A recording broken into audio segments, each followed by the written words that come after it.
Hello అండి. ఈరోజు వీడియోలో ఈ ఫ్రాక్‌కి హ్యాండ్స్ అనేవి నేను కొంచెం డిఫరెంట్‌గా పెట్టాను కదా! వింగ్స్ టైప్‌లో. ఈ హ్యాండ్స్ ఎలా స్టిచ్ చేశాననేది క్లియర్‌గా చూపిస్తాను చూసేయండి.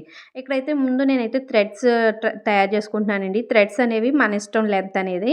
ఇక్కడ నాకు సరిపడా నేను తీసుకొని ఇలా ఒక 1.25 ఇంచు క్లాత్ అయితే తీసుకున్నాను. దాన్ని సగానికి ఫోల్డింగ్ చేసుకొని స్టిచ్ వేశానండి. స్టిచ్చింగ్ వేశాక ఇక్కడ నేను దాన్ని టర్న్ చేసుకోవడం కోసం ఒక కార్నర్‌లో ఈ విధంగా నేను నీడిల్ పెట్టి దాన్ని రివర్స్‌లో మనం హోల్‌లోకి పెట్టుకోవాలనమాట. ఇది వెల్వెట్ ఫ్యాబ్రిక్ అండి. మనకి లోపల వెల్వెట్ ఉంటుంది కాబట్టి పైకి ఇదొచ్చిందనమాట. మనం టర్న్ చేసుకున్నప్పుడు ఆ వెల్వెట్ క్లాత్ అనేది పైకొస్తుంది. ముందైతే ఇలా రివర్స్‌లో మనము నీడిల్‌ని దింపుకొని కొంచెం కొంచెంగా మొత్తానికి బయటికి తీసుకొచ్చేయాలనమాట. ఇక్కడ థ్రెడ్ లెంత్ అనేది మన హ్యాంగింగ్స్ కోసం మనం తీసుకుంటాం. కాబట్టి ఒక హాఫ్ మీటర్ వరకు తీసుకోవచ్చు. ఇక్కడ నేను నా క్లాత్‌ని అడ్జస్ట్ చేసుకొని నేను పెట్టుకున్నాననమాట. మొత్తం ఇలా 4 థ్రెడ్స్ అయితే మనం తయారు చేసుకోవాలి.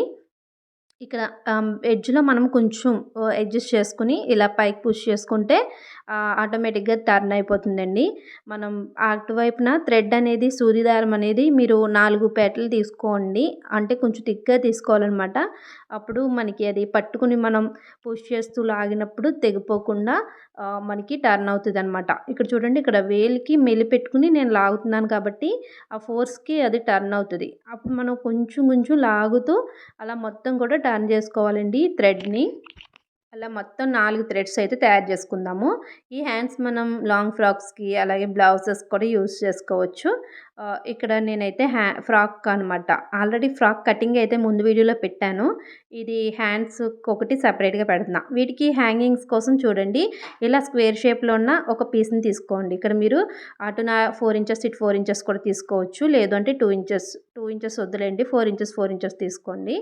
ఇక్కడ నేను 2 ఇంచెస్, 2 ఇంచెసే తీసుకున్నా. అందుకే చిన్నగా వచ్చింది.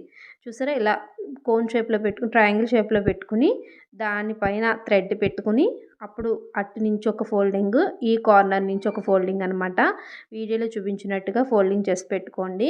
పెట్టుకొని ఇక్కడ స్టిచ్ మీరు పైనుంచి వేసుకోవాలి. ఆ పైనుంచి ఈ కార్నర్ వరకు మళ్ళీ ఇటువైపుకి ఇలా వీ షేప్‌లో మీరు స్టిచ్ అయితే వేయాలన్నమాట. ఫోల్డింగ్ అయితే ఆ విధంగా పెట్టండి. పెట్టాక ఈ విధంగా వీ షేప్‌లో స్టిచ్ వేయండి. ఇది మనకి ఫ్లవర్ షేప్ వస్తదండి. హ్యాంగింగ్ అయితే చాలా బావుంటుంది. ఇక్కడ నేను 2 ఇంచెస్ తీసుకున్నాను కదా! మీరు 4 ఇంచెస్ తీసుకుంటే ఇంకా పెద్ద ఫ్లవర్‌లా వస్తదనమాట. అంటే నాకు ఫ్యాబ్రిక్ చాలా తక్కువుంది. అందుకే నేను 2 ఇంచెస్ తీసుకున్నాను. ఈ హ్యాండ్స్ అవి కూడా నేను చాలా తక్కువ లెంత్‌లో తీసుకున్నానండి. మీకు ఒకవేళ ఫ్యాబ్రిక్ ఉంటే నేను చెప్తాను, ఇంకా ఎంత లెంత్ వరకు తీసుకోవచ్చనేది. మీకు తెలుస్తదనమాట మీరు స్టిచ్ చేసేటప్పుడు, కట్ చేసేటప్పుడు.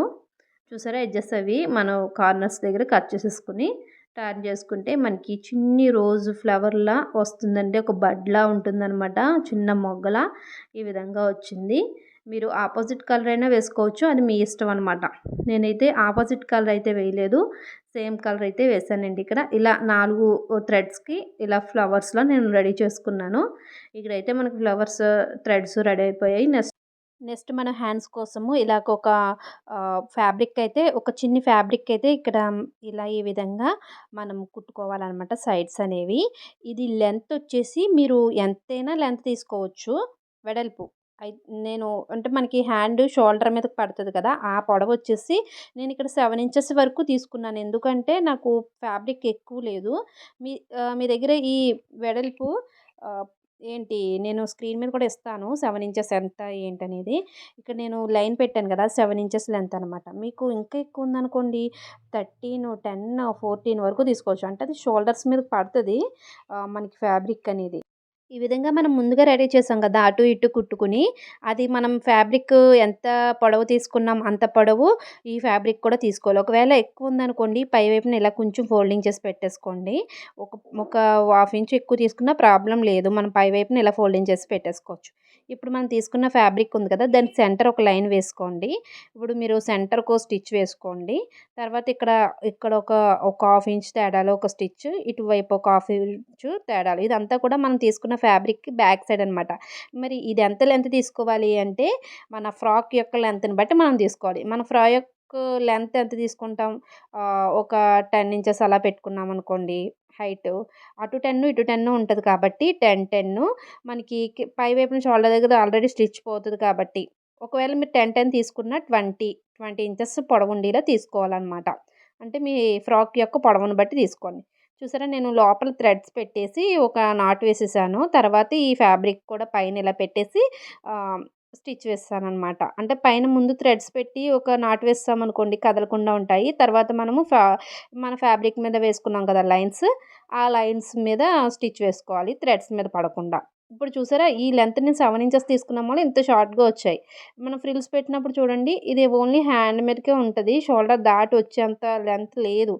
ఎందుకంటే ఫ్యాబ్రిక్ లేక నేను అలా తీసుకున్నాను. మీ దగ్గర కనుక ఫ్యాబ్రిక్ ఎక్కువ ఉన్నట్లయితే మీరు ఫ్రాక్ యొక్క లెంత్ తీసుకుని, తర్వాత మీ షోల్డర్ యొక్క లెంత్‌ని బట్టి మీరు హైట్ అనేది పెంచుకోవచ్చు అనమాట. ఇప్పుడు ఈ ఫ్రాక్‌కి మీరు ఇంకా 10 ఇంచెస్, 12 వరకు పెట్టుకుంటే ఇంకా షోల్డర్స్ మీదకి వాలుతున్నట్టుగా ఉంటదనమాట.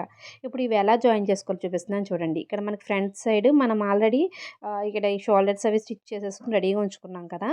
తర్వాత ఇక్కడ మనం ముందు రెడీ చేసుకున్న హ్యాండ్ ఉంది కదా! ఇప్పుడు ఈ పొడవుగా ఉన్నది అది మీరు ఆహ్ ఫ్రాక్ యొక్క సగానికి సెంటర్ పాయింట్ దగ్గర నుంచి 3 ఇంచెస్ గ్యాప్‌లో పెట్టుకోండి. అంతకన్నా ఎక్కువ అక్కర్లేదు.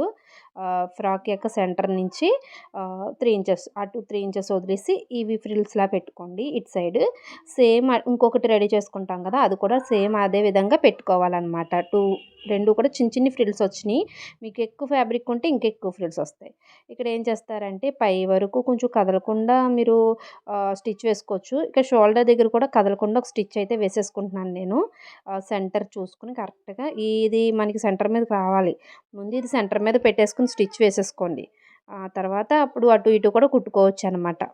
సేమ్ ఫ్రంట్ సైడ్ మనం షోల్డర్ దగ్గర ఒక స్టిచ్ వేసేసుకుంటాము. తర్వాత క్రింద వైపున కూడా సేమ్ అలాగే సెంటర్ నుంచి ఒక 3 ఇంచెస్ వదిలేసి అప్పుడు ఇలాగే ఫ్రిల్స్ పెట్టుకోండి. మనకి అప్పుడు ఫినిషింగ్ బావుంటుంది. 2 సైడ్స్ ఒకలాగా వస్తాయన్నమాట. ఈ లెంత్ ఎలా తీసుకోవాలో మీకు అర్థమైంది అనుకుంటున్నాను. ఎలా తీసుకున్నానంటే ఫ్రాక్ యొక్క లెంత్ 10 ఇంచెస్ అనుకోండి. Body part length. ఆ 10 ఇంచెస్‌కి ఇంకో 10 ఇంచెస్ కలిపి 20 ఇంచెస్ ఫ్యాబ్రిక్ తీసుకుంటే మీకు సరిపోతుందనమాట. ఎక్స్‌ట్రాస్ ఉంటే కట్ చేసేసుకోవచ్చు. షోల్డర్ మాత్రం సెంటర్‌లో వచ్చేలా మనం ఒక క్లాత్ అతుక్కున్నాం కదా! అది మాత్రం ఫ్యాబ్రిక్ సెంటర్‌లో జాయిన్ చేసుకుంటాం అనమాట. సో, మనకి అది సెంటర్ అయిపోతది కాబట్టి అటు ఇటు ఎక్కువున్నా పర్లేదు స్టిచ్ చేసేటప్పుడు కట్ చేసేసుకోవచ్చు. మీకు అర్థమైందే అనుకుంటున్నాను.